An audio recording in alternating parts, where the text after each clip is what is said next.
आज हमारे साथ मौजूद हैं doctor Hira Batool after a very long period of time. मसरूफ थी, आज फ्री हुई हैं, तो आज हमने सोचा कि चलें एक वीडियो बनाते हैं। सबसे पहले तो thank you so much for all the well wishes.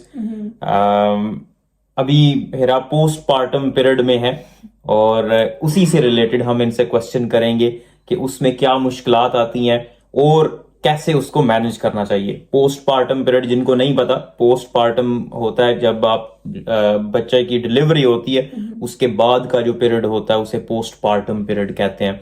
और उसमें बहुत सारी चेंजिंग्स आती हैं, सोशली भी और भी मेंटली बहुत ज्यादा तब्दीलियां आती हैं खवातीन में। और वो कौन सी होती हैं और उनको टैकल कैसे करना है। लेकिन उससे पहले एक बहुत इंपॉर्टेंट क्वेश्चन है, वो ये है हिरा के छिल्ला कहते किसे हैं और उसकी क्या कहानी है। बहुत सारे लोग कहते हैं कि छिल्ले में औरत को बाहर नहीं जाना चाहिए या ये नहीं करना चाहिए, वो नहीं करना सबसे चाहिए। बड़ा चैलेंज जो मुझे फेस करना पड़ रहा है अब भी, लेकिन अब तो है ये खत्म हो 40 डेज बस खत्म होने वाले हैं। तो मुझे सब ये कहते थे कि बाहर नहीं जाना, बच्चे को बाहर नहीं लेके जाना, लेकिन हम हर किसी की काम मानते हैं। फिर हम निकले बाहर, ठीक है, कुछ भी नहीं होता। ये जो 40 डेज वाला ड्यूरेशन होता है ना, मुझे नहीं पता इसकी क्या खानी क्या नहीं। बस ये हमारे जो बड़े लोग हैं उनका कॉन्सेप्ट है कि 40 दिन तक एक औरत को रेस्ट करनी चाहिए, बाहर नहीं लेके जाना चाहिए, जिन भूत उनको पड़ जाएंगे, ऐसा कोई है कॉन्सेप्ट। तो मैं एज ए डॉक्टर ये कहूँगी कि ऐसा कोई सीन नहीं है, ठीक है। आप you can do anything you want. बस ये कि आप में थोड़ी हिम्मत होनी चाहिए, क्योंकि जब बेबी डिलीवर होता है एक औरत में बहुत सारी वीकनेस हो जाती है, ठीक है। या अगर आपका ऑपरेशन हुआ है, नॉर्मल डिलीवरी हुई है, तो कमजोरी की वजह से उस सारे से काम ही नहीं हो रहा होता। हाँ, लेकिन अगर आप में हिम्मत है, आप बाहर जा सकते हैं, वॉक पे जाएं, सारे काम करें जो आपको पसंद है।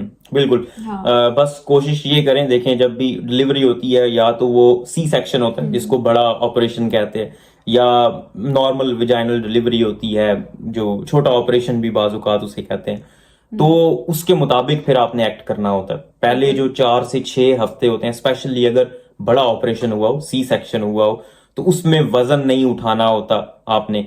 कोई भी ऐसी चीज जो आपके अपने बच्चे से ज्यादा हैवी हो वो आपने नहीं उठानी।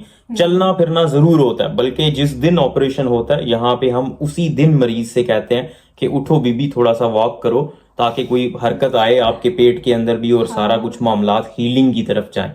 ऐसा कोई कॉन्सेप्ट नहीं है कि आपने अगर अभी बर्थ हुई है बच्चे की तो उसके बाद आपने 2 हफ्ते 4 हफ्ते या 6 हफ्ते उठना ही नहीं है बेड से। दैट इज एब्सोल्युटली रॉन्ग और बहुत ज्यादा रिस्क होता है ब्लड क्लॉट बनने का और भी बहुत सारी प्रॉब्लम्स होने का। बिल्कुल। इसलिए एज सून एज पॉसिबल, मतलब अगर सुबह के वक्त ऑपरेशन हुआ है तो शाम के वक्त या रात के वक्त थोड़ा बहुत वॉक करें, डॉक्टर की जेर निगरानी और डॉक्टर से पूछ के, ऐसे खुद से नहीं। सपोर्ट होनी चाहिए आपके साथ, एक बंदा होना चाहिए जो आपको पकड़ सके इन केस अगर आप गिर जाते हैं तो आपको पकड़ सके। ये नहीं कि खुद ही आप चलना शुरू कर दें, तो आपसे ऐसा होगा भी नहीं, लेकिन आपके पास सपोर्ट होनी चाहिए। हाँ, तो ये तो हो गई छिल्ले की कहानी कि उसमें थोड़ी बहुत रेस्ट जरूरी है, लेकिन रेस्ट का ये मतलब नहीं है कि आपने बेड से उठना ही नहीं है। वॉक करें, थोड़ी बहुत आहिस्ता आहिस्ता स्टेमिना बिल्ड करें और फिर आगे जितनी भी वॉक हो सकती है, जितनी हल्की फुल्की जो एक्सरसाइज होती है, एक्सरसाइज तो आई वुडेंट से, क्योंकि आप वजन ज्यादा नहीं उठा सकते, लेकिन चलना फिरना आपके लिए कंप्लीटली नॉर्मल है। खाने का जरूर ख्याल रखें क्योंकि बहुत ज्यादा कमजोरी हो जाती है। डॉक्टर हिरा भी कमजोर हो गई हैं, तो खाने पीने का अपना जरूर ख्याल रखें इस पीरियड में, लेकिन चलने फिरने से कोई मानत नहीं है। एक बात मैं ऐड करूंगी, और अपनी बेबी को भी बाहर लेके जाएं। उनका व्यू चेंज होता है, उनको समझ आती है कि ये दिन है ये रात है, तो उनका जो स्लीप साइकिल होता है वो बिल्ड हो रहा होता है।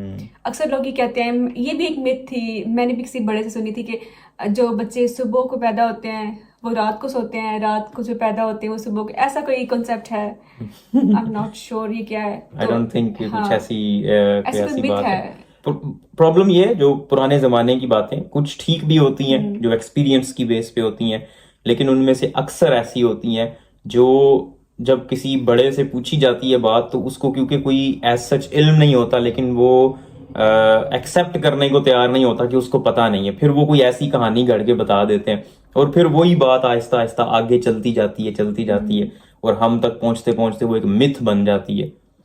लेकिन बड़ों की बात को, अपनी अम्मी की बात को, अपने ससुराल वालों को मतलब थोड़ा थोड़ा बहुत सुनना चाहिए। ऑफ कोर्स सुनना चाहिए। वो अगर ये बातें आपको कह रही है ना, तो वो आपकी मतलब केयर कर रहे होते हैं। ये नहीं कि हम थोड़ा सा, बस आपको एक हिसाब से चलना चाहिए। हाँ, आप ना माने उनकी बात, लेकिन उनकी बात को सुन लें, क्योंकि ऑफ वो कोर्स। बहुत प्यार करते हैं आपकी बेबी से और आपसे भी, तो ये इस बात का ख्याल रखना चाहिए।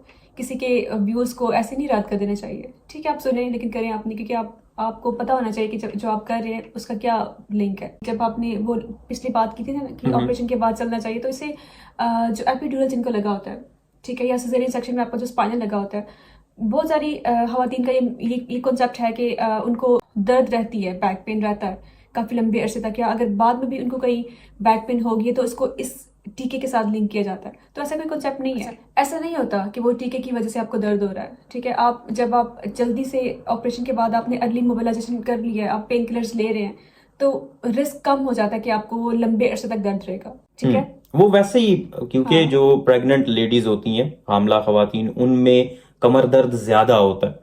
ठीक है, क्योंकि वजन उन्होंने उठाया होता है, 9 माह तक उठाया होता है, और फिर वैसे भी कमजोरी हो जाती है, तो उसकी वजह से कमर दर्द का रिस्क ज्यादा होता है। लेकिन इसका ये मतलब नहीं है कि टीका लगने की वजह से, कमर में जो टीका लगता है उसकी वजह से उनको ये मसला हो रहा है।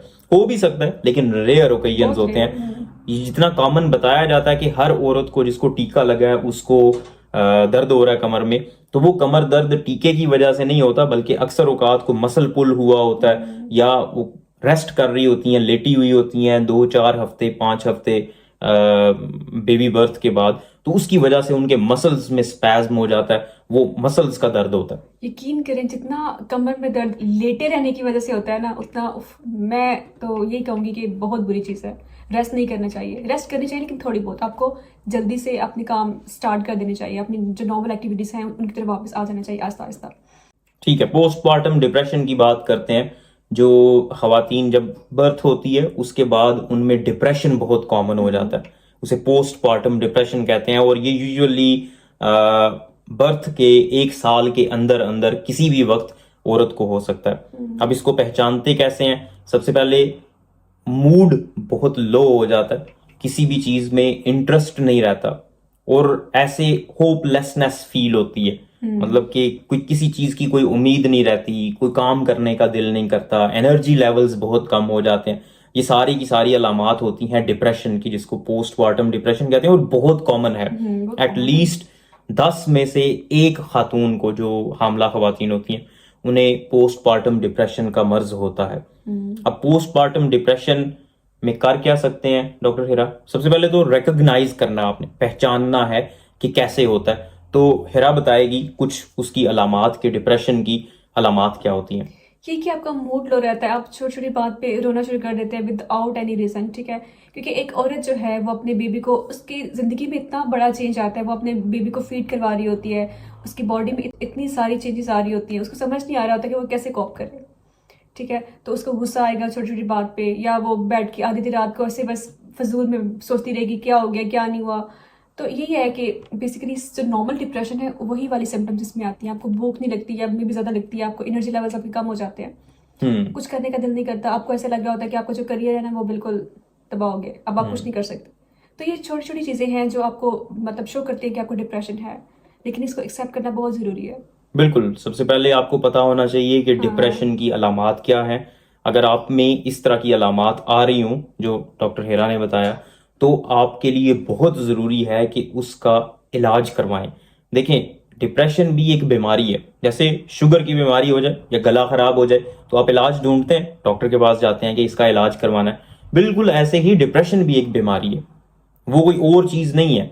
वो ऐसा नहीं है कि इंसान की अपनी गलती है, इसकी वजह से उसको इस तरह से महसूस हो रहा है, वो होपलेसनेस महसूस कर रहा है, उसका कोई इंटरेस्ट नहीं रहा, उसको दुनिया की कोई चीज पसंद नहीं आ रही, तो उस बंदे का कसूर नहीं है, बल्कि उसकी मेंटल हेल्थ खराब हो गई है, उसको बीमारी हो गई है, उसको डिप्रेशन हो गया, और उसका इलाज जरूरी है।